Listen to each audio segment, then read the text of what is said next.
do something. You get up to the 2-0 lead. It has momentum, but you give up 2 goals.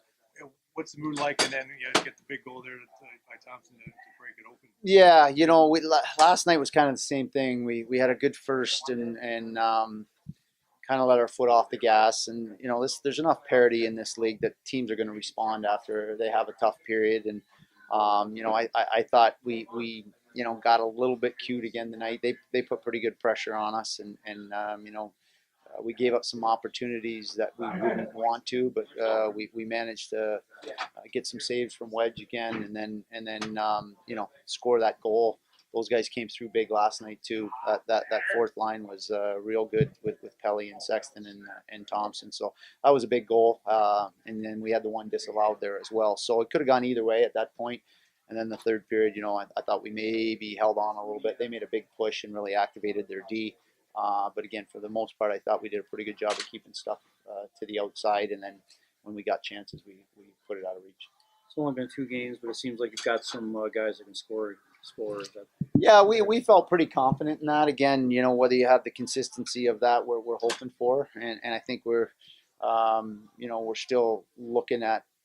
I talked about chemistry and lines moving forward. We still have a guy like Brian Gibbons in the mix here as well. So we got some options, but it's good to see guys contributing and getting chances really with all 4 lines. And I'm a big believer in that. He's certainly at the NHL level. In order to win and go far, you need that. But I think that's the truth here. We saw that last year.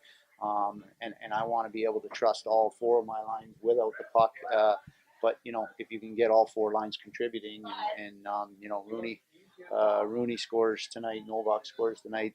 Technically, that's your 3rd line. Your 4th line gets one. So, if you can get depth in scoring and depth defensively, you're going to be a tough team to beat. For a game that 2 teams seeing each other for the first time this season, very physical, chippiness, just typical AHL hockey. I think there's a little bit of emotion involved in some of the non-calls or calls both ways contributed to that. But I thought it settled down and the ref kind of got hold of it after the first period. But I said to the guys after, it's good to see emotion. You'd rather pull back on guys than have to push them out the door. So it was good, but we got to stay disciplined. We got, the other night in Providence, penalties really hurt us in the 3rd and could have let them back in the game. But we survived it. But as much as possible, you want to try and stay out of the box and control those emotions. You think it's possible McWilliam was not aware of the new rule of the AHL? Is it just something you don't think about? No, we get about 70 sheets from the league that we're all supposed to post. But no, that was one we kind of highlighted with the fight rule. But, honestly, both of them, he was kind of sought out by guys, and they were both the result of, if guys are going to fight, you want them to bring guys to them, I guess. And he had 2 solid hits there.